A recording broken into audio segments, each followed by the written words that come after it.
Pues muy buenos días. Mientras, como siempre, Ana les va repartiendo la documentación que relata los principales asuntos del Consejo de Gobierno que hemos celebrado esta mañana.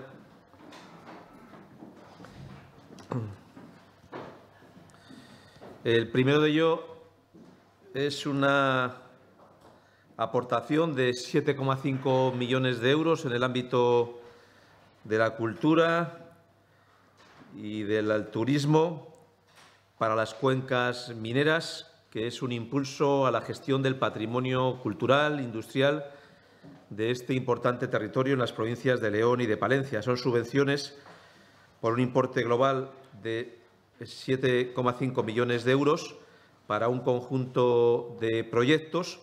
El total de los recursos disponibles en materia de transición justa para las cuencas de León y Palencia en el ámbito de la cultura y el patrimonio asciende a 24 millones de euros. 3 millones corresponden a la digitalización de este patrimonio y 21,2 millones de euros para actuaciones en el ámbito de este territorio en colaboración con municipios. Ya se han asignado con esta cantidad un total de 16,6 millones de euros.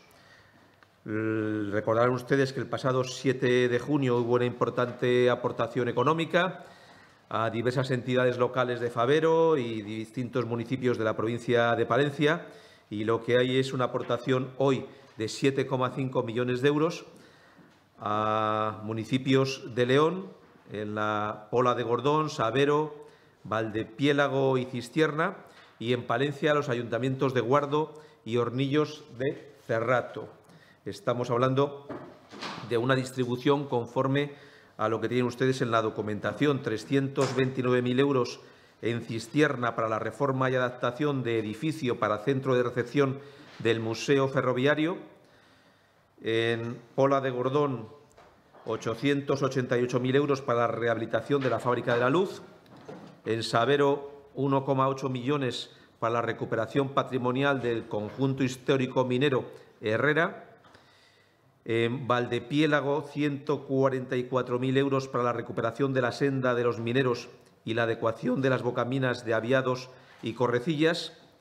En Guardo, 3,4 millones de euros para la recuperación del espacio fabril vinculado a la antigua fábrica de Unión Explosivos Río Tinto.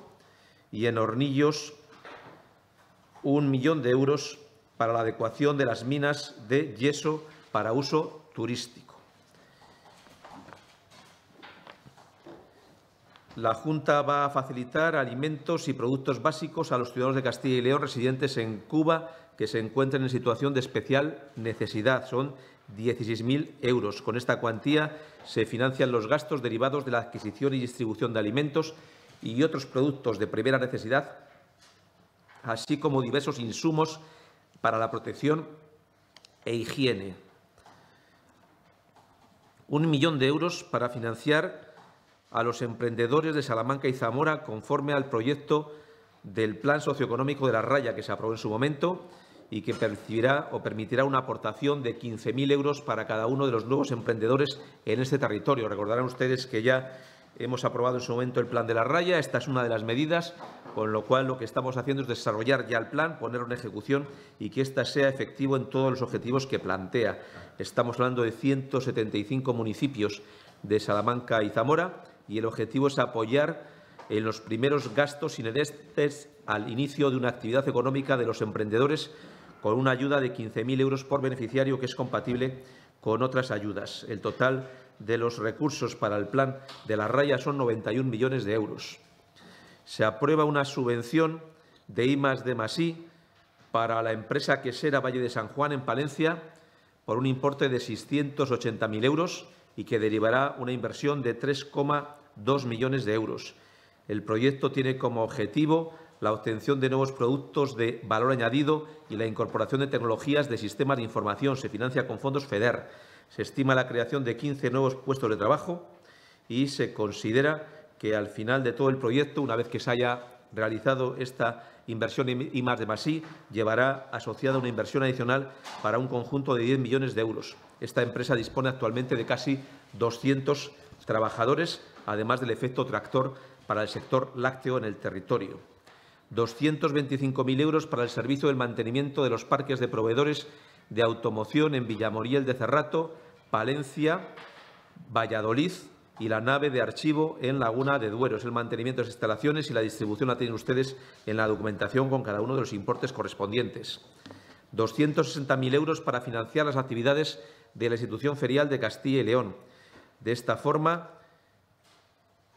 se permite la celebración de los certámenes feriales previstos, incluyendo congresos, convenciones y jornadas. Se autoriza la modificación de los estatutos de la Fundación Anclaje para flexibilizar su funcionamiento y agilizar su gestión. Se refuerza la capacidad de respuesta ante las dinámicas del mercado laboral y empresarial. Estas reformas están diseñadas para optimizar el funcionamiento y la forma de tomar decisiones y se adaptan los estatutos a los nuevos instrumentos del diálogo social y se refuerza la gobernanza en el marco de un mayor número de miembros y el refuerzo de las mayorías exigidas. Se ha pactado en el ámbito de la Fundación Anclaje esta modificación, con todos los agentes por unanimidad. La Junta financia la segunda fase del PERTE de digitalización del ciclo del agua, con una inversión de 8,6 millones de euros. Se financia con fondos de la nueva generación. Esta inversión forma parte del programa que tiene en marcha la Junta de Castilla y León con diputaciones y ayuntamientos por un importe de 90 millones de euros para optimizar el rendimiento de las redes de abastecimiento y su digitalización. Está prevista esta digitalización como una de las herramientas principales para avanzar hacia una gestión eficiente y sostenible del agua. Se aprueba el Plan Regional de Ámbito Territorial de las Mangadas en el municipio segoviano de Abades. Esto forma parte de la inversión que anunció el presidente de la Junta de Castilla y León en un total de 14 millones de metros cuadrados en el conjunto de la comunidad autónoma y que tiene actuaciones en todas y cada una de las provincias. Permite generar una mayor oferta de suelo empresarial de carácter público, vinculado al retorno de inversiones, a la formalización de capital y a las políticas de desarrollo de suelo productivo. El plan pretende generar y comercializar nuevos suelos para favorecer la instalación de empresas.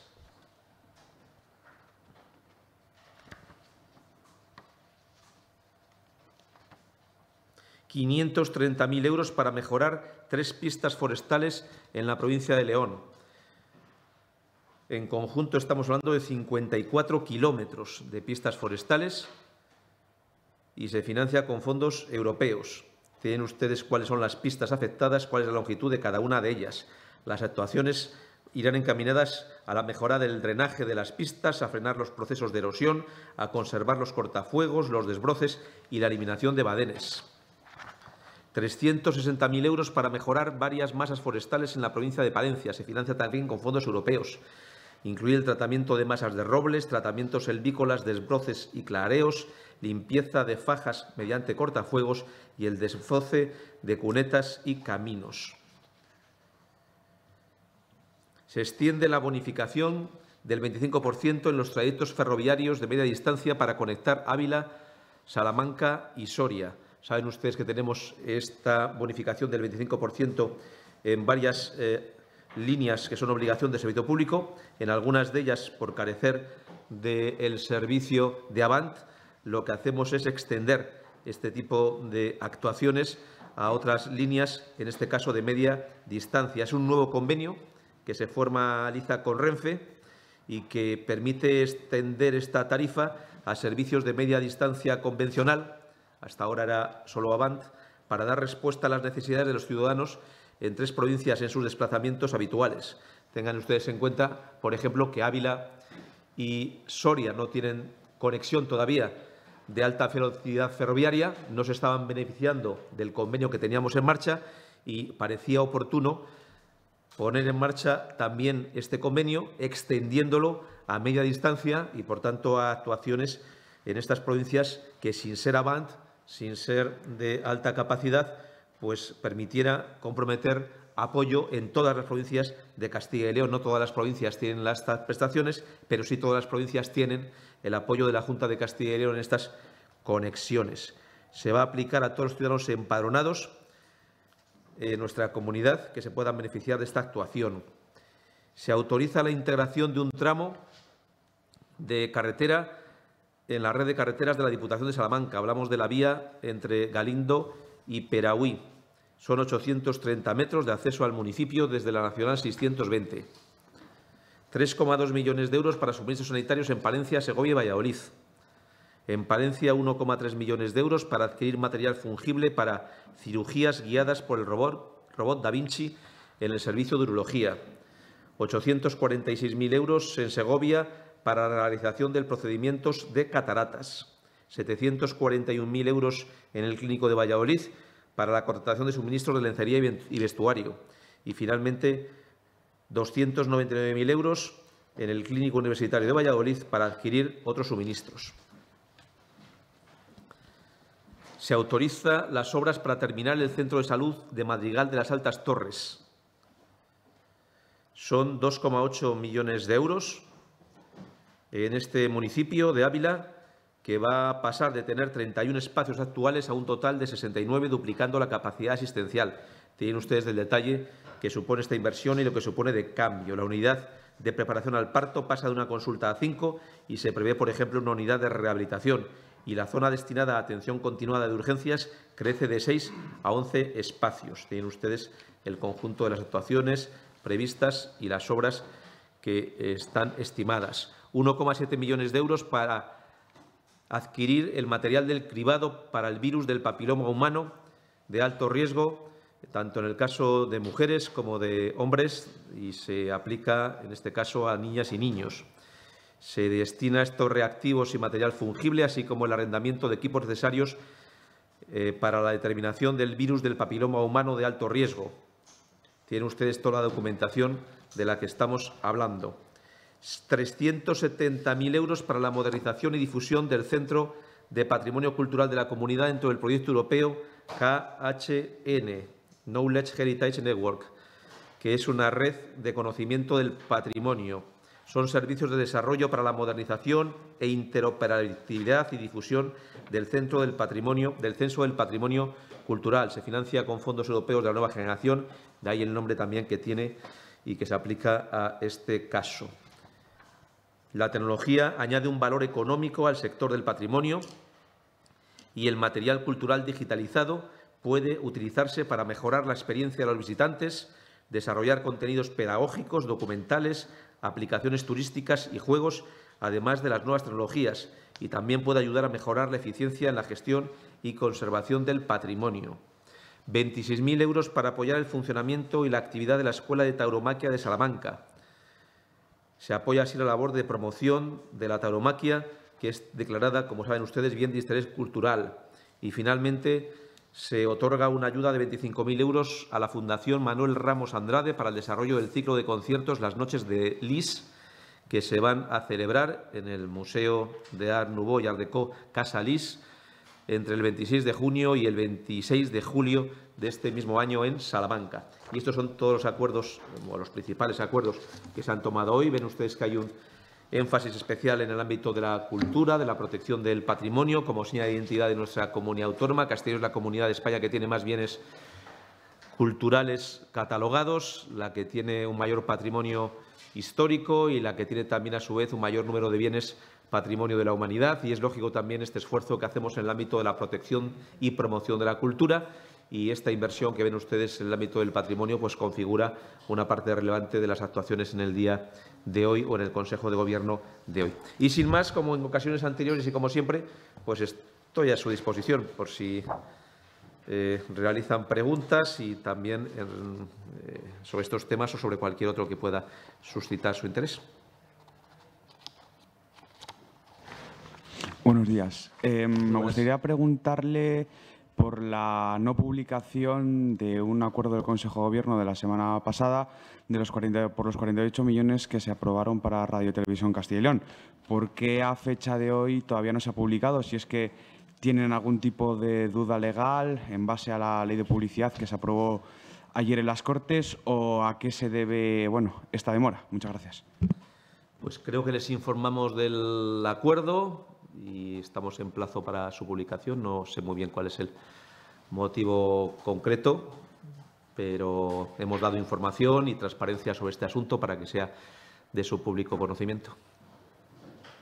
¿Y cuándo se acaba el plazo? Pues es que no sabía siquiera, no veo todos los días la página web de la Junta de Castilla y León, pero sí que nuestra voluntad es dar la máxima información y la prueba de ello es que dimos información detallada del contenido del acuerdo. Naturalmente que se publicará y estará disponible con todo detalle y también hicimos publicidad, nota de prensa. La nota de prensa creo que está colgada en la página web de la Junta de Castilla y León y yo mismo informé de ese acuerdo del Consejo de Gobierno. Es coherente, por otra parte, con el importe y el destino, si les sirve de referencia, que aprobó en su momento la Comisión por una amplia mayoría. Creo que tuvo solamente un voto en contra, no de un partido político, sino de una persona que no forma parte de ningún partido político. Sí, sobre el ciberataque. Ayer la Consejería confirmó el ciberataque a Educación. No sé si nos pueden dar más datos. Si hoy el PSOE ha pedido la comparecencia urgente de Rocío Lucas en las Cortes, no sé si ha manifestado su intención de comparecer hoy en el Consejo de Gobierno y, si no, también han pedido su dimisión porque la acusan de haber mentido al haber negado el ciberataque en sede parlamentaria. Sí, lo que parece ser la causa es una usurpación de la identidad por parte de una persona, de la identidad y también de la clave de acceso de un profesor y, por tanto, habría accedido a estos contenidos. No consta que, como consecuencia de esto, pues se haya tenido un acceso indebido a los datos, pero sí ha habido esa usurpación de identidad y la entrada en ese sistema informático y, como todo incidente de seguridad, lo que hemos hecho es comunicárselo, en este caso, a las fuerzas y cuerpos de seguridad del Estado como nuestra obligación para que investigue las causas y, en su caso, si hubiera algún tipo de responsabilidad por parte de la persona que ha usurpado esa identidad y también para que lo conozca el conjunto de los ciudadanos con transparencia este hecho que se ha producido. Parece ser que ha sido un alumno que ha usurpado esa identidad, que ha tenido acceso a una clave y a un código del password, del acceso de la seguridad y, por tanto, ha entrado a esos datos, pero no consta que se haya hecho uso indebido de los mismos, no obstante lo cual nuestra obligación era hacer pública esta información y también, con transparencia, informarles a ustedes, como hemos hecho en el día de ayer, y dar conocimiento de este hecho a las fuerzas y cuerpos de seguridad del Estado para que, en el caso de que hubiera alguna responsabilidad de cualquier naturaleza, se proceda a identificar y, por tanto, a tomar las decisiones que correspondan desde el punto de vista judicial. ¿Por qué va a comparecer la consejera y por qué prácticamente dio por hecho en el Pleno de las Cortes que el ciberataque no había sido tal? Pues, naturalmente, la consejera está a disposición de los grupos parlamentarios siempre para comparecer. Si solicitan la comparecencia, por supuesto que ella lo hará sin ningún tipo de dificultad. Y, como tal, lógicamente, como consecuencia de ese proceso de investigación, no sé si el término encaja dentro de lo que es unas características de seguridad como las que a veces se puede escribir, y simplemente, que no es poco, estamos hablando de una usurpación de identidad por parte de un alumno que ha accedido a estas claves y, por tanto, ha podido acceder a un sistema informático al que no tenía acceso y que no podría haber accedido porque tenía clave para ello. ¿De cuántos datos estamos hablando? No sé si queda circunscrito no sé si a los alumnos, a las familias que tuvieran contacto con ese profesor, o si el acceso al sistema, digamos, que permite a esa persona, un alumno por lo que nos dice, digamos, acceder a datos personales de más familias de las que ese profesor tiene relación. Lo primero es que no consta ningún uso indebido de esos datos. A este sistema tienen acceso muchísimas personas, todos los docentes, naturalmente, que pueden tener acceso al sistema propio de información docente de la Junta de Castilla y León, para el cual tienen su clave y su código de acceso, su password. y lo que ha ocurrido es que un alumno que no tendría por qué tener acceso a ese sistema informático ha dispuesto de esas claves, ha entrado en el sistema informático, no tenía acceso para esa información y, por tanto, lo que tenemos que hacer es comunicarlo. No consta que haya desaparecido ningún dato y colaboraremos naturalmente para que se pueda investigar y, en su caso, pues se depuren las responsabilidades que pudiera haber. De otra manera, como padre de 2 alumnas, todos tenemos cuenta en Educacil. Sí. No sé si las personas que utilizamos Educacil tenemos que estar preocupados porque nuestros datos hayan podido ser utilizados para un fin ilegítimo. O si, lo que le pregunto, si el acceso se ha limitado a el grupo de alumnos a los que es el profesor de clase. No sé cómo funciona el sistema, entonces por eso... Pues eso es lo que nosotros hemos puesto a disposición de la Guardia Civil en este caso, para que lo investigue, para que pueda identificar a qué datos ha podido tener acceso, si es que ha podido hacer algún uso indebido de algún dato y, en consecuencia, pues que se tomen las medidas desde el punto de vista de la justicia que pudieran corresponder y nosotros darles la información de que se ha producido ese acceso indebido por esa usurpación de identidad. Sí, pero la consejera negó el día 2, que el día 2 negó la consejera que se hubieran producido los datos y el día 3 ustedes presentan la demanda y luego hasta ayer, que fue 25, no lo han dado a conocer y puede haber padres, profesores y alumnos que estén preocupados porque sus datos hayan estado circulando 20 y tantos días por ahí. No sé por qué han tardado tanto y por qué se negó un día y se presenta la denuncia al día siguiente. Me parece sorprendente, ¿no? Nosotros lo que hemos hecho, lógicamente, es identificar que se había producido esa usurpación de identidad, disponer de los datos, ofrecérselos también a la Guardia Civil para su investigación y ahora será la Guardia Civil la que investigue, la que nos dé la información. Nosotros también haremos el esfuerzo para reforzar estos sistemas informáticos que nunca están exentos de estas posibilidades que son relativamente habituales en empresas y en administraciones. Ha ocurrido en el sistema educativo de Castilla y León, se lo informamos con transparencia. Naturalmente, lo mejor es que no ocurra, pero ha ocurrido esa usurpación de esa identidad, la disposición de esa clave de un profesor por parte de un alumno y lo natural es que cuando acabe la investigación por parte de la Guardia Civil pues se pueda tener una información y se la haremos ofreciendo con toda transparencia como hasta ahora. Por desconocimiento, yo no sé en qué provincia se ha podido producir esto, si afecta solamente a una provincia, si afecta a toda la comunidad autónoma. Pues no tengo el dato ahora. Y además tengan ustedes en cuenta que está siendo objeto de investigación por parte de la Guardia Civil. Por tanto, dejemos también que ellos investiguen y lo hagan con el ritmo y también con la discreción que ellos precisen y que quizá en ese caso nosotros lo que tenemos que hacer es estar a su disposición para identificar plenamente los datos del alumno, cuál es el motivo por el que accedió a ese código de acceso, a ese password y también si hubiera habido algún uso inadecuado de toda esa información que está en el sistema informático. Pero pueden lanzar un mensaje de tranquilidad a las familias, es decir, no sé si la Guardia Civil les ha dicho, bueno, esto es una trastada, por contarlo, es una trastada y ha querido cambiar las notas de su clase, o si las familias tienen que estar preocupadas, las familias, profesores y los alumnos.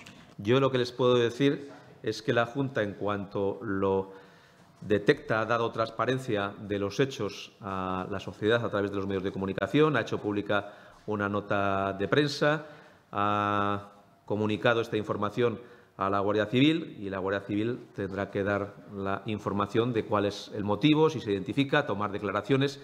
Naturalmente, la Administración del sistema educativo pues tiene menos medios a la hora de tomar declaraciones o realizar investigaciones y, por tanto, nosotros confiamos en los cuerpos y fuerzas de seguridad del Estado para identificar quién es la persona que ha accedido a estos datos, quién es ese alumno y, en consecuencia, pues que se pueda tomar las decisiones judiciales que pudieran corresponder. Sí, con esto también, creo que ha sido UGT, ha planteado las dudas que hay sobre el sistema Persigo, que también ha debido de haber alguna denuncia por algo similar a esto, con el posible acceso no sé si acceso irregular o que hay problemas a la hora de acceder y lo vinculan con otro posible ataque. No sé si de eso nos pueden aclarar algo o si se debe a otro tipo de problema. El sistema Pérsigo es el sistema por el que la Junta de Castilla y León se relaciona con los empleados públicos de la comunidad y también se comunican el sistema de retribuciones y todo el sistema propio en el ámbito de la función pública. A él tienen acceso y tienen en cuenta los empleados públicos de la comunidad, que como saben ustedes son miles, en distintos ámbitos de la Administración. No tengo conocimiento de ese hecho puntual. Si hubiera el caso de que algunos de los miles de códigos de acceso que se disponen, porque cada empleado público tiene el suyo y su clave de acceso, pues se hubiera utilizado de una forma distinta a la que está previsto, pues lógicamente la comunicaríamos y actuaríamos con la misma transparencia que estamos actuando para este caso. Estamos hablando de sistemas informáticos a los que tienen acceso muchísimas personas. En un caso, todos los docentes y más personas que tienen derecho a ese acceso, y en el otro que usted comenta, el Pérsigo, todos los empleados públicos de la comunidad que tienen su código individualizado de acceso para cada uno de ellos y, lógicamente, cuanto más accesos hay individualizados, más posibilidades hay, en su caso, de riesgos en el ámbito de la seguridad digital. Esta es una cosa de nuestro tiempo. Por más esfuerzo que hagamos en el ámbito de la ciberseguridad, la seguridad absoluta no existe y el riesgo cero no existe y, por tanto, tenemos que seguir mejorando todos los sistemas de protección en el acceso a los sistemas de información públicos de la Junta de Castilla y León. Y en el momento en que hay cualquier brecha de estas características, nosotros lo informamos con total transparencia, que es lo que hacemos y lo que hicimos en el día de hoy con esa nota de prensa. Yo no tengo esa información. Sí, y una cosa más, por desconocimiento, igual si fuera yo más joven lo entendería, pero tengo la edad que tengo para estas cosas. La pregunta es, ¿un profesor puede acceder a todos los datos a través del portal Educacil de toda la comunidad educativa? Porque, claro, estamos hablando de que hay un chaval que ha accedido con una clave. ¿Un profesor puede acceder a todos los datos de todo Educacil? Yo no tengo clave y no soy profesor para acceder a ese sistema y entonces no he accedido nunca a él y no sé cómo funciona y, en consecuencia, tampoco tengo el detalle de la información que usted me dice, básicamente porque como empleado público sí tengo una clave de acceso al Pérsigo, pero no tengo una clave de acceso al sistema informático educativo y no le puedo dar el detalle de esa información que usted dice. Buenos días, portavoz. ¿Qué valoración se hace desde la Junta de la nueva ley de publicidad institucional y, en concreto, cómo se afronta esa posible convocatoria? Bueno, en 3 meses, un plazo máximo de 3 meses, de un nuevo concurso para la televisión. Muchas gracias. Bueno, nosotros, como tal valoración, el primer mensaje que queremos lanzar es que es una ley y, como tal ley, cuando se publique, pues es de obligado cumplimiento y tendremos que cumplirla, con también los perjuicios que sabemos que va a causar su funcionamiento y su desarrollo. Yo creo que hasta los propios autores de esta ley y básicamente los grupos parlamentarios que lo han liderado más, que es PSOE y Vox, son conscientes del perjuicio que causa esta ley, hasta el punto de que antes incluso de su aprobación ya han anunciado que van a presentar una nueva ley para cambiar lo que ya iban a aprobar. Luego, no descubro nada si se habla de perjuicios que causa esta ley, si los propios autores de la misma lo ponen de manifiesto. Evidentemente, este perjuicio se va a causar. Nosotros procuraremos en el ámbito que podamos, pero es de obligado cumplimiento la ley, siempre, y lo pensamos que hay que hacerlo, pues garantizar la libertad de opinión, la libertad de expresión y garantizar la pluralidad de los medios. Es algo que siempre hemos pensado. Quizá si PSOE, Vox y Podemos Sumar piensan que esta ley es tan buena, pues hay que recordar que tienen mayoría absoluta en el Congreso para aprobar la misma ley a nivel nacional. Y si están realmente convencidos de que a nivel nacional pues esta ley es tan buena, pues deberían hacerlo porque tienen la mayoría para poder desarrollarlo. Nadie entendería que, si están convencidos de que esta ley es tan buena, se aplique solo en el ámbito de Castilla y León y se prive al resto de los españoles de beneficiarse de una ley tan buena, se prive al resto de los periodistas o al resto de los medios de comunicación de beneficiarse de una ley sobre la cual hay tanto consenso entre el PSOE, Vox y Unidas Podemos o Unidas Podemos Sumar.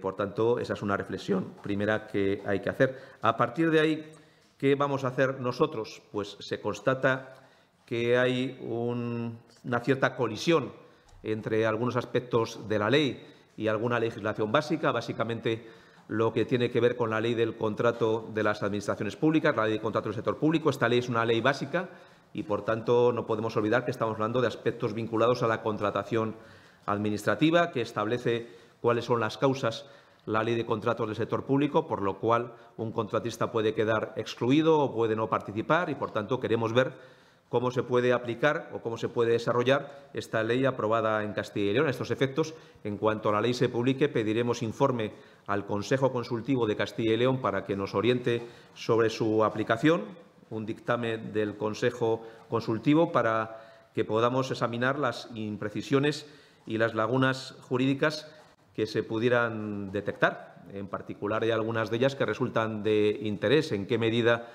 en tiempo real vamos a conocer cuando un medio de comunicación supera el porcentaje de 33% de publicidad de alguna administración pública en nuestra comunidad autónoma? ¿Qué pasa si, una vez superado, pues hay algún medio o alguna provincia que no se puede beneficiar o no se puede recibir información de esa campaña de publicidad? Imaginémonos una campaña del cáncer de mama que no se puede realizar en una provincia porque en esa provincia a lo mejor Diputación y Ayuntamiento ya han superado el 33% de las previsiones y, por tanto, la Junta de Castilla y León pues no puede hacer información sobre la campaña del cáncer de mama en una provincia concreta y sí en el resto de las provincias. Los lectores de un medio de comunicación pues no podrían informarse o tener acceso a lo mismo y, por tanto, saber cómo lo tenemos que hacer, cómo tiene que ser la carta a la que nos dirijamos a los casi 300 medios de comunicación con los cuales en Castilla y León se cuenta y que tienen participación en nuestra comunidad, cuál es el procedimiento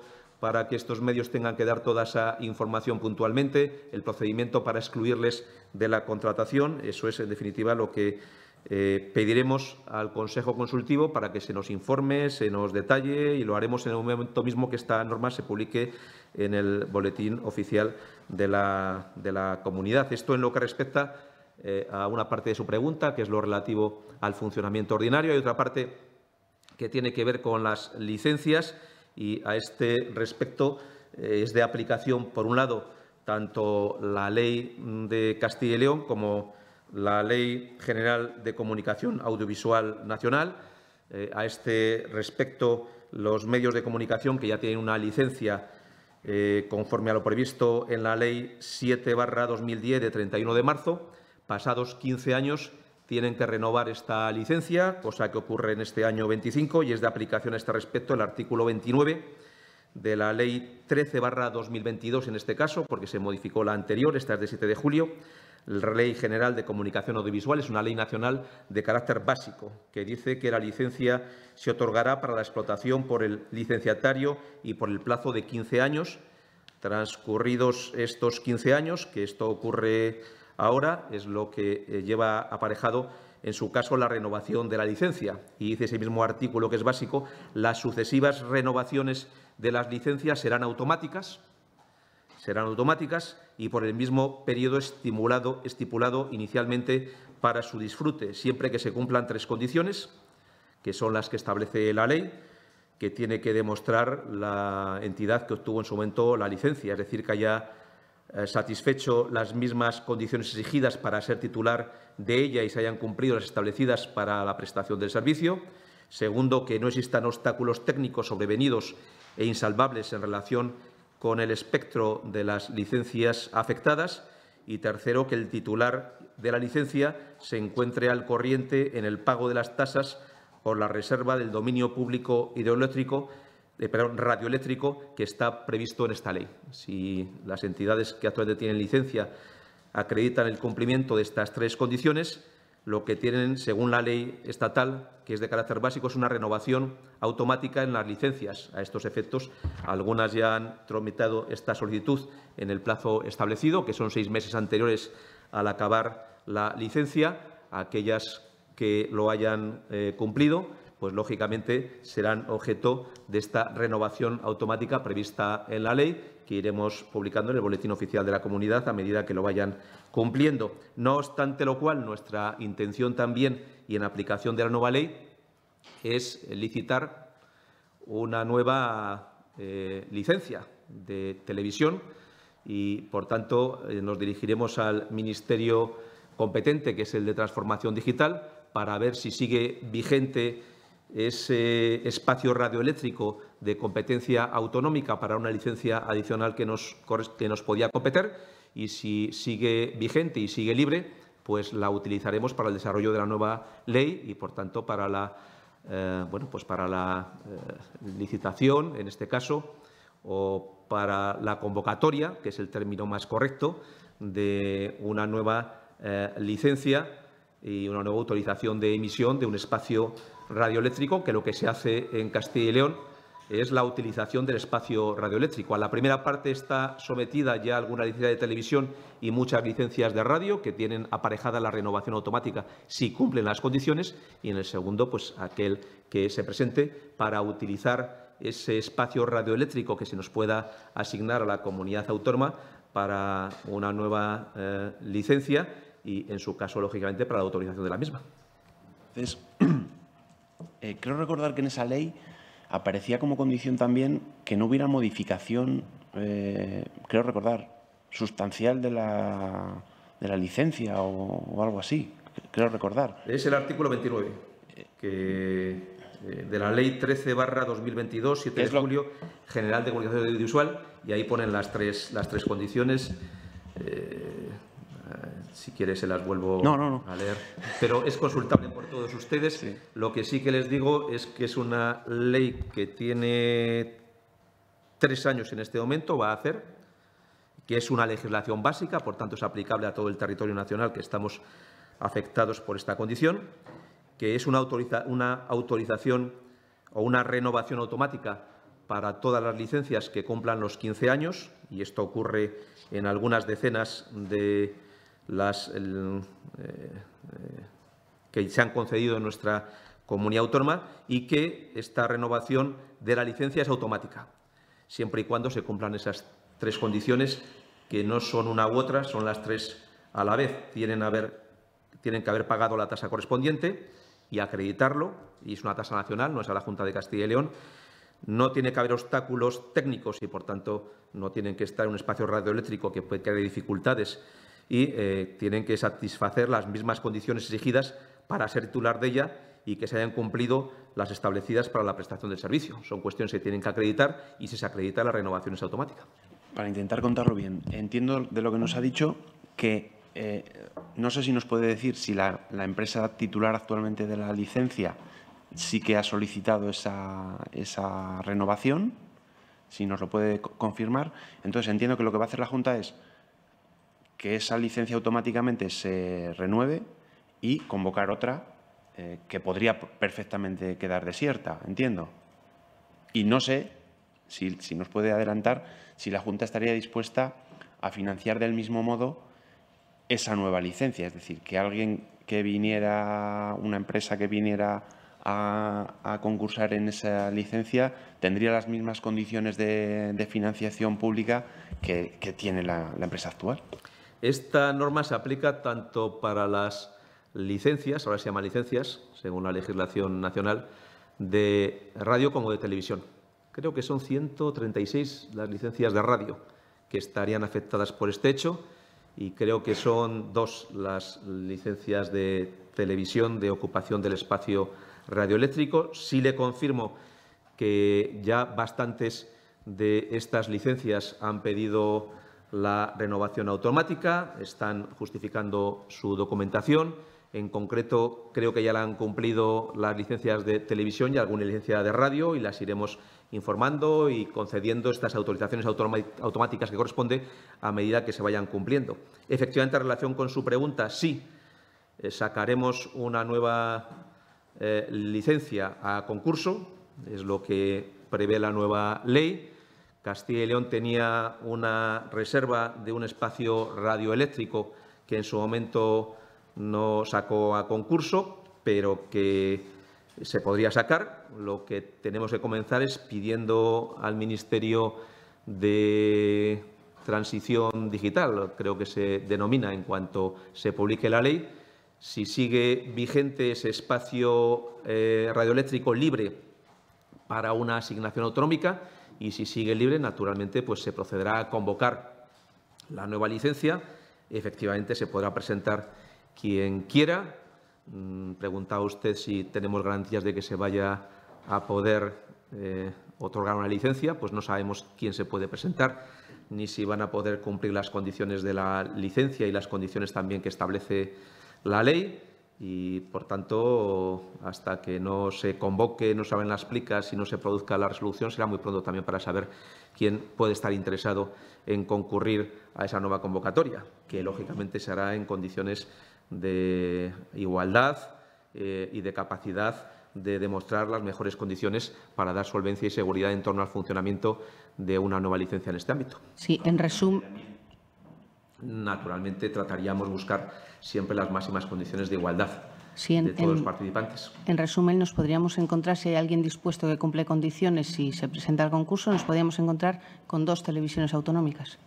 Ahora hay 2 canales autonómicos y nos encontraríamos con un tercero, sí, naturalmente.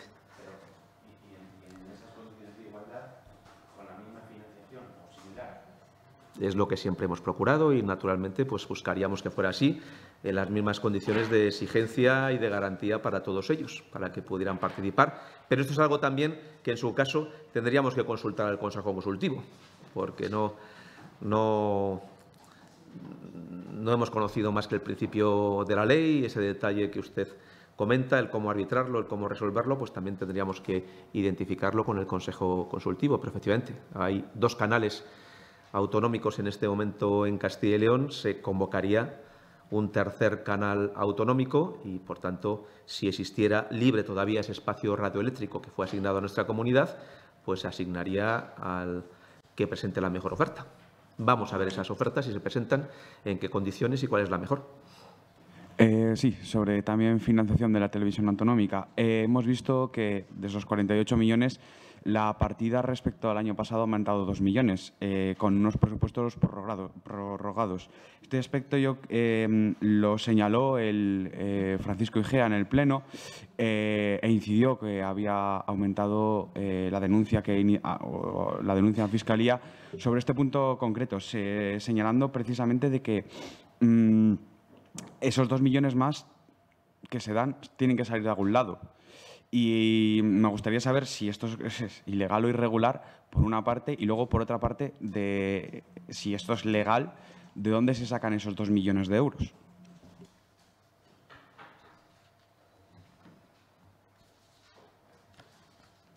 Que apunto un segundo a ver si... Sí, lógicamente es una explicación a la que tiene derecho cualquier persona de formular, especialmente si fue la persona que votó en contra en esa comisión. El resto votó a favor, como ustedes recordarán, y estaban favorables a esa decisión. Además, se hizo pública y usted, de hecho, está leyendo con detalle el contenido de la misma, y expresamente sí se dice que el incremento de esas cantidades tiene como destino una finalidad muy específica a la cual se orienta, y en ese sentido la comisión, que no es integrada al 100% por la Junta de Castilla y León, actuó con una práctica unanimidad porque solo tuvo un voto en contra. Lo que hace la Junta de Castilla y León es aplicar esta decisión que toma esa Constitución, esa comisión que está legalmente constituida al efecto y que actúa con una amplísima mayoría, solo con un voto en contra. Naturalmente que esto se hace dentro de la ley. Esta decisión es muy similar a la que se hizo en el año 2020 y, por tanto, lo que en el año 2020 valía, pues vale hoy. La composición del Gobierno autonómico no es la misma, pero sí que es la misma la legislación aplicable al efecto y es la que aplicamos. ¿De dónde se obtienen estos recursos? Nosotros tenemos la ventaja de haber presentado un anteproyecto de presupuestos de la Comunidad de Castilla y León y, como tal, en definitiva, sabíamos que había un margen de incremento de fondos con el que íbamos a contar. Recordarán ustedes que el presupuesto crecía un 3,6% respecto del año 2024 en nuestra comunidad autónoma. Pues, lógicamente, se utiliza este margen de crecimiento para que se aplique crecimiento en algunas partidas específicas. Esta partida específica ha tenido mucho consenso en el ámbito de la comisión y nosotros lo que hacemos como Junta de Castilla y León es recibir la propuesta de la comisión y actuar en aplicación de la misma. Buenos días. Quería preguntarle por la cumbre de la OTAN de ayer y por la amenaza de Donald Trump de imponer aranceles a España tras firmar y luego desmarcarse del 5%. No sé cómo ve la Junta toda esta situación y esta amenaza y si les preocupa. Gracias. A nosotros lo que más nos está preocupando en este momento es que España sea titular en medios de comunicación por irregularidades en el funcionamiento de su Gobierno y que haya periódicos de prestigio a nivel internacional referencia a España y al funcionamiento del Gobierno de España desde el punto de vista ético. Sin lugar a dudas que un país pues ocupe espacio en la prensa internacional por el nivel de su Gobierno en términos éticos, pues es un perjuicio para el conjunto del país y para la marca país y para la reputación del conjunto de España y, en consecuencia, para sus empresas. Y desde ese punto de vista, por supuesto que es algo que nos puede impactar el que hoy en día España pues esté en la prensa internacional pues bajando puestos dentro de lo que es la escala en sus valores éticos por parte del Gobierno. Pero como consejero también de Hacienda y controla los números, ¿cree que en este caso Pedro Sánchez está siendo realista al decir que España solo puede dedicar un gasto del 2,1%, porque si no supondría el recorte en servicios básicos como sanidad, educación? Yo he oído a otros presidentes de otros países que hablaban ayer que ellos han firmado lo mismo y el mismo documento que España. Yo el documento no lo he leído y no he tenido acceso con detalle al mismo, pero sí he visto que de los 32 países que lo firmaron, que fueron todos dicen haber firmado el mismo documento y todos dicen que lo van a cumplir y que el mismo documento lo han firmado todos ellos. Y, por tanto, no tengo por qué dudar de que ese documento se ha firmado por parte de todos los países y que todos los países al firmarlo son conscientes de que asumen un compromiso en términos de retos y de objetivo para poderlo cumplir. No es para un año, no es para dos. Creo que tiene una referencia hasta el año 2035 y, por tanto, compromete a este Gobierno y a gobiernos sucesivos. Pero España ha explicado que se ha salido aunque lo haya firmado, si España se ha comprometido al 2,1% y así lo constató también posteriormente Donald Trump con amenazas contra el comercio español. Pues, francamente, no sé muy bien cuál es la diferencia entre lo que ha firmado Italia y lo que ha firmado España. Yo oí ayer a la presidenta de Italia, la primera ministra Meloni, decir que ella ha firmado y se compromete a lo mismo que se ha comprometido España y que no encuentra ninguna diferencia entre lo que ha firmado Italia y lo que ha firmado España, por ejemplo. El ERE de Azucarera, no sé cómo lo analiza la Junta de Castilla y León, si ha habido alguna novedad en contactos con la empresa para darle un uso a las instalaciones de La Bañeza, porque parece que es lo que no se ha podido conseguir, mantener la actividad ahí. Es verdad que ha habido un acuerdo entre los representantes de la empresa y los representantes de los trabajadores. Es un acuerdo que no genera la unidad de los trabajadores en su conjunto. Sabemos que hay una parte de los trabajadores desconformes con este acuerdo y nosotros lo que nos gustaría son varias cosas. Primero, que se consiguiera la unidad de los trabajadores. Segundo, que hubiera una respuesta favorable del Gobierno a las peticiones que le estamos haciendo, que se implique, que lo que es un ERE se convierta en un ERTE, que es lo que le estamos pidiendo nosotros. Tercero, que se garantice formalmente a los agricultores el cultivo de la remolacha en los términos que se había comprometido públicamente. Y lo cuarto, nuestro deseo es que se mantenga la actividad y el empleo. Nosotros no renunciamos a seguir intentando que se mantenga la actividad y el empleo. Somos conscientes que ha habido este acuerdo entre representantes de trabajadores y empresa, pero nuestra posición es muy determinada a favor de seguir trabajando para insistir en nuestra voluntad de que se mantenga el empleo y se mantenga la actividad en esa planta y vamos, por tanto, a seguir trabajando en esa dirección. Ahí ha estado la Fundación Anclaje con varias reuniones. Seguimos en contacto con representantes de trabajadores, seguimos en contacto con la empresa y, por tanto, no renunciamos a ello, a pesar de que somos conscientes y se ha hecho público la firma y la formalización de este acuerdo entre representantes de empresas y representantes legítimos de trabajadores. Entiende entonces que la Junta de Castilla y León no está muy satisfecha con este acuerdo y no sé si la Fundación Anclaje pues va a seguir reuniéndose y buscar alguna alternativa de posibles inversiones. Efectivamente, es un acuerdo para nosotros insatisfactorio.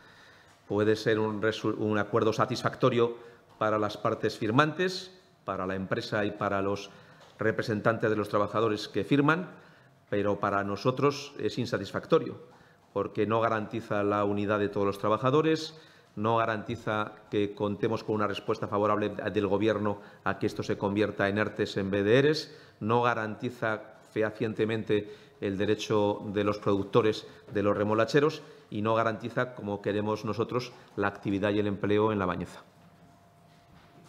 Lo último que dice de que no garantiza fehacientemente el derecho de los remolacheros, ¿en qué se basa? Porque el acuerdo de la Junta con la empresa sí que era ese, ¿no?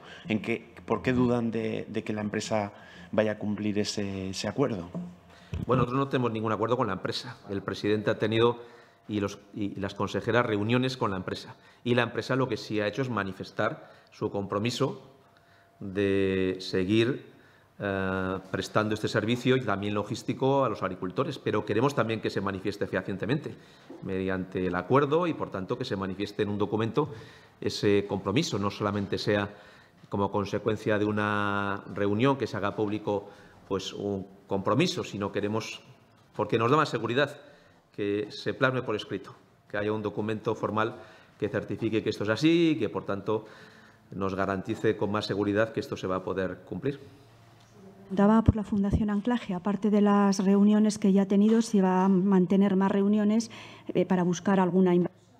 Sí, la Fundación Anclaje creo que ha tenido 2 reuniones, creo que además en las próximas horas se sigue reuniendo las consejeras con la empresa, seguiremos teniendo más reuniones. Le insistimos mucho a la empresa siempre en que nuestra primera idea es que mantenga la actividad y el empleo y la segunda, en su caso, que mantenga alternativas de empleo y actividad para esa zona. Nosotros, usted me preguntaba muy directamente si estamos satisfechos con ese acuerdo.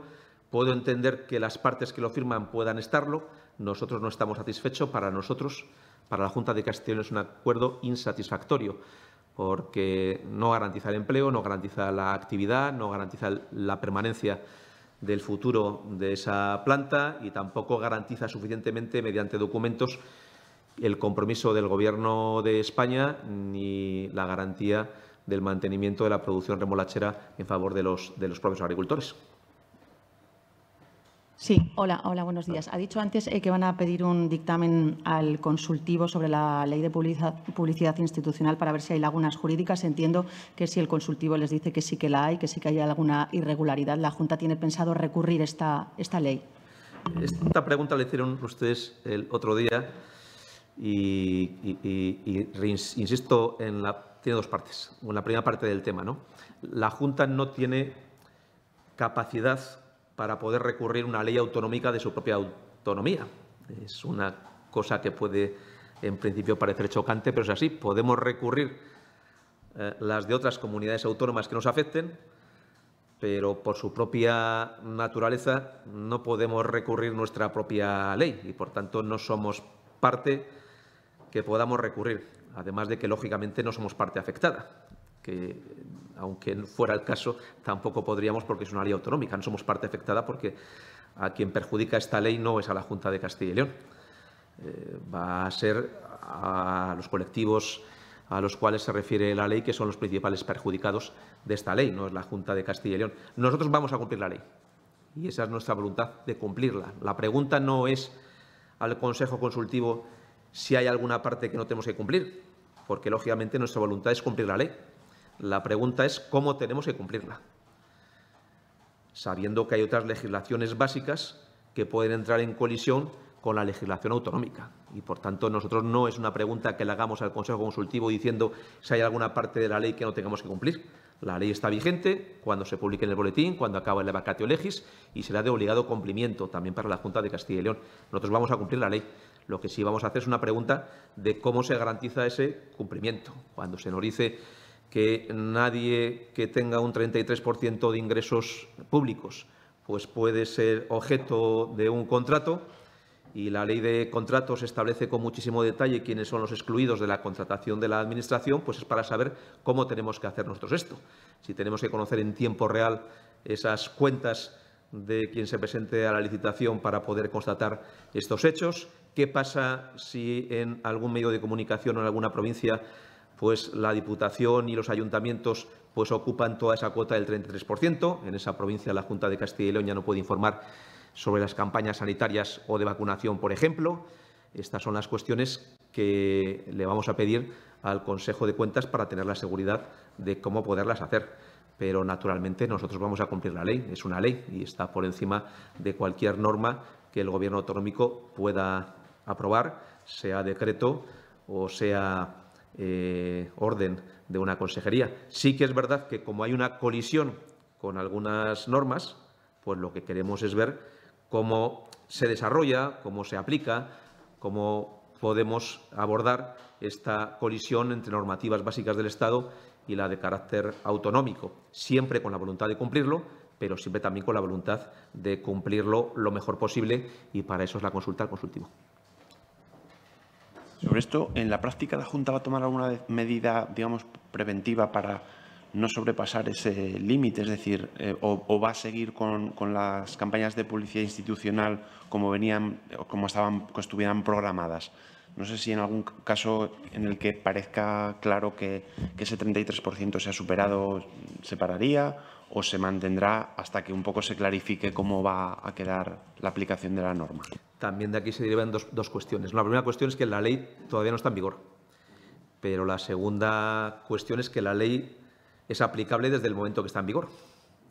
La ley no está en vigor porque no se ha publicado. Ahora lo que hará el Parlamento Autonómico pues es certificar la ley, lo enviarán aquí y, lógicamente, se enviará al boletín oficial de la comunidad. Creo que hay un periodo de vacatio legis y durante ese periodo la norma no está en vigor y, por tanto, no es de aplicación. Pero desde el momento mismo en que la ley esté en vigor es de aplicación y, por tanto, nosotros no podemos aducir que estamos en espera de un informe del Consejo Consultivo para no aplicar la ley. La ley es aplicable desde el momento mismo en que esté en vigor y es recurrible por parte de todo aquel que estime oportuno poderlo recurrir. Y este es el aspecto que le puedo decir. Mientras la ley no está en vigor, la legislación vigente es la actual, pero cuando entre en vigor es la nueva. Pero nosotros lo que tratamos es de que el Consejo Consultivo nos pueda orientar sobre esas colisiones que se producen entre leyes básicas de ámbito estatal y leyes autonómicas y cómo desarrollarlo o cómo hacerlo. Y, lógicamente, esta es la idea que lleva esa pregunta. No es una pregunta para no aplicar la ley, que la ley hay que aplicarla. Es una pregunta para ver cómo se aplica la ley. Y no es una pregunta en que nosotros podamos esperar a la respuesta para aplicar la ley, porque la ley es aplicable desde el momento mismo que entra en vigor. No se puede aducir que se está a la espera de un informe del consultivo para no aplicar el contenido de la ley, que es aplicable desde el primer momento. Sí, con todas sus consecuencias y a todos los efectos, claro. Sí, han tenido oportunidad en el Consejo de Gobierno de comentar la decisión del Tribunal Constitucional sobre la ley de amnistía y, en todo caso, ¿cuál es la opinión del portavoz del Ejecutivo? Bueno, que el Tribunal Constitucional se manifieste respecto a una ley no significa que la ley sea buena, porque el Tribunal Constitucional no valora la bondad de la ley, valora aspectos vinculados a la Constitución. Y, por tanto, seguimos teniendo el derecho a pensar que la ley es negativa y la ley tiene como origen pues el pago de una amnistía a cambio de una investidura. Es el pago del precio político para que alguien esté en la presidencia del Gobierno. Esto es algo en el que el Tribunal Constitucional expresamente dice que no entra porque no le corresponde, pero a nosotros sí nos corresponde hacer una valoración política sobre el hecho de que estamos ante una ley que es el pago de un precio político a cambio de una investidura. Que esta ley ha sido redactada por parte de aquellos que se benefician también es un hecho objetivo, aunque entiendo que el Tribunal Constitucional pueda no entrar en él. Y hay aspectos donde sí que entra que, lógicamente, también ponen en tela de juicio el propio contenido de la ley. No podemos olvidarnos. Es cierto que se basa en la idea de que aquello que no está prohibido puede estar permitido y tiene muchas lecturas, pero también es cierto que expresamente a la hora de hablar de los plazos de vigencia excluye algunos plazos de la ley, a la hora de establecer determinadas causas pues da muchas matizaciones respecto de la propia ley, que han pasado bastante desapercibidas, y todavía no ha entrado en el fondo del asunto de algunas cuestiones que sí que iban en el recurso que presentó la Junta de Castilla y León y sobre el cual el Tribunal Constitucional todavía no se ha manifestado. Se ha manifestado sobre un recurso, no sobre el que presentó la Junta de Castilla y León, y nosotros sí referimos expresamente que se tuviera en cuenta el hecho de la malversación. Expresamente no ha sido considerado en esta sentencia por el contenido del recurso, pero en el recurso de la Junta de Castilla y León sí se hace una referencia expresa a la malversación y, por tanto, es un aspecto sobre el que creemos que no debiera haber amnistía en torno a un delito de malversación con los argumentos que presentamos. Ahí no nos ha quitado la razón el Tribunal Constitucional porque no ha entrado en el fondo ni en la forma de nuestro recurso, porque no se ha pronunciado sobre el recurso de la Junta de Castilla y León y, por tanto, es un aspecto que queda pendiente y veremos a ver el resultado final. Cuestión por mi parte. El Centro de Menores de Zambrana, en la última semana ha habido denuncias por las condiciones laborales, temperaturas elevadas y ahora parece que también por la organización. No termina de estar engrasado la prestación de este servicio. No sé si la Junta se plantea volver a hablar con la empresa adjudicataria, si tienen una percepción de que hay un problema que hay que resolver o si están en contacto con ellos, con los sindicatos. Por la información que tenemos, el edificio tiene un sistema de climatización. Ese sistema de climatización llega a todas las salas, menos me parece un par de ellas, y hay aparatos portátiles de aire acondicionado que, en caso de requerirse, serían lógicamente aplicables a esa sala. Cualquier información al respecto son bienvenidas, porque si hay alguna cosa que podamos mejorar, pues nuestra obligación es poderla mejorar siempre. ¿Alguna pregunta más? Pues abrimos el turno provincial. Hoy solo vamos a tener una intervención, que es la de Ileón. Elizabeth Alba, buenos días, adelante. Hola, buenos días a todos. Yo quería volver sobre el tema de Azucarera que han estado antes preguntando los compañeros, y es que UGT se ha desmarcado de ese preacuerdo que se alcanzó anoche y que no evita el cierre de la planta en La Bañeza. Lo que denuncia el sindicato o reivindica es que no pase en la zona de La Bañeza como ya pasó en las cuencas mineras y pide que se acoja o que se diseñe un plan de reindustrialización antes de que ese cierre llegue, que parece que va a ser más pronto que tarde. No sé si la Junta tiene ya previsto en este sentido algún plan de inversiones o estudia llevar a cabo algún tipo de inversiones para paliar un poco esta situación y que no afecte tanto el cierre de la última azucarera que queda en la provincia de León. Y con respecto a las otras dos cuestiones que tengo, son las dos de sanidad. La primera es que hace unas semanas hubo una marea blanca en Ponferrada que sacó 20.000 personas a la calle para reivindicar una atención sanitaria justa en la comarca del Bierzo, y hubo una reunión con representantes de sanidad de la Junta de Castilla y León con la plataforma, pero no se llegó a ningún acuerdo y se reivindicaba en ese momento una reunión, pero que fuese directamente con Mañueco. No sé si hay fecha o hay previsión de que esa reunión se produzca entre la plataforma y el presidente de la Junta de Castilla y León. Y la segunda, en cuanto a temas sanitarios, es si tienen ya en sanidad prevista una apertura del centro de salud de Pinilla, en San Andrés del Rabanedo, que afecta también a usuarios del Ayuntamiento de León, que lleva cerrado más de 2 años y las obras ya están terminadas, faltaría por meter el mobiliario y que vuelva a restablecerse el servicio en el restaurado edificio. Y nada más. Gracias. Pues gracias a usted. Estaba consultando si tengo...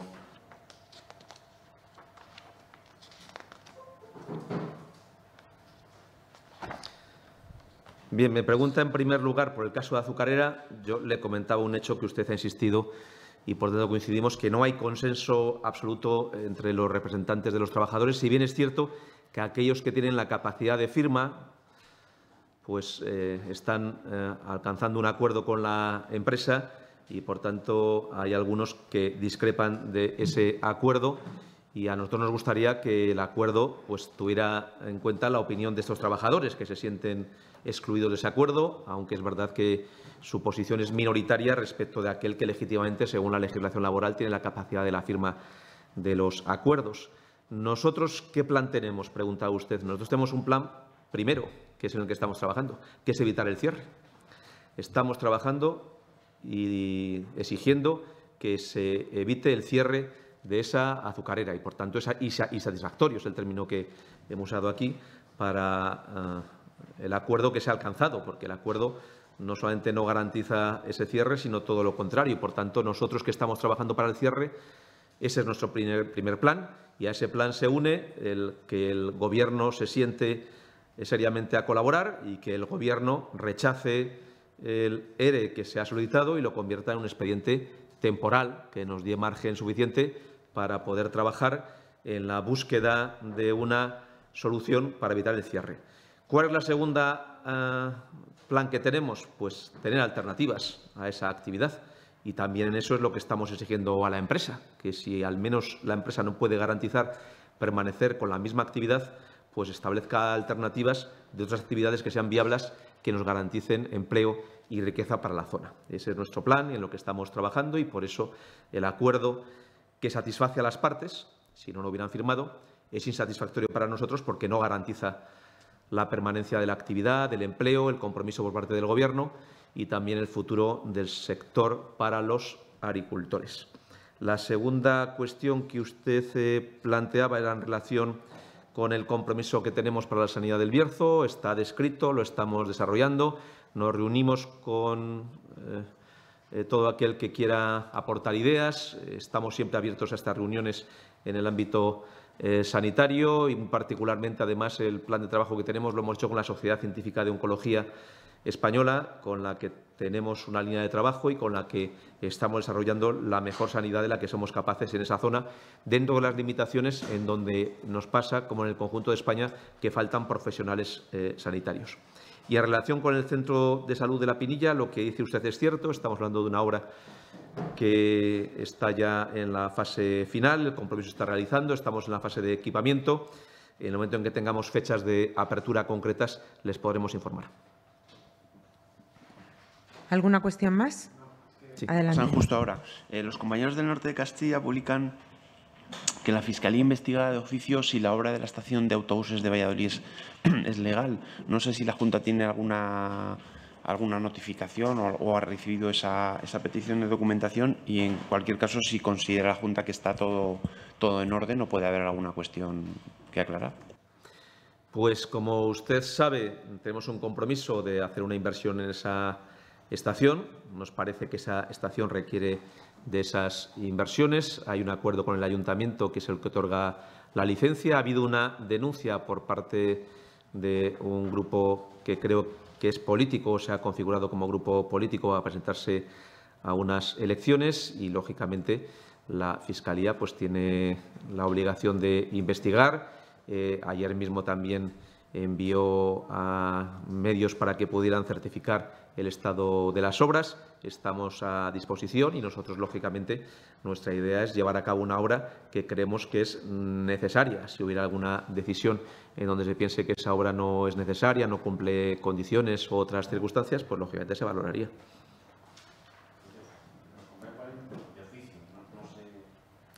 Pues nosotros lo que tenemos constancia es que ha habido una denuncia, que esa denuncia ha derivado en una investigación, como es natural, y que como consecuencia de la investigación se ha ido a examinar in situ el estado de las obras para comprobar que efectivamente la estación está en obras, como así es.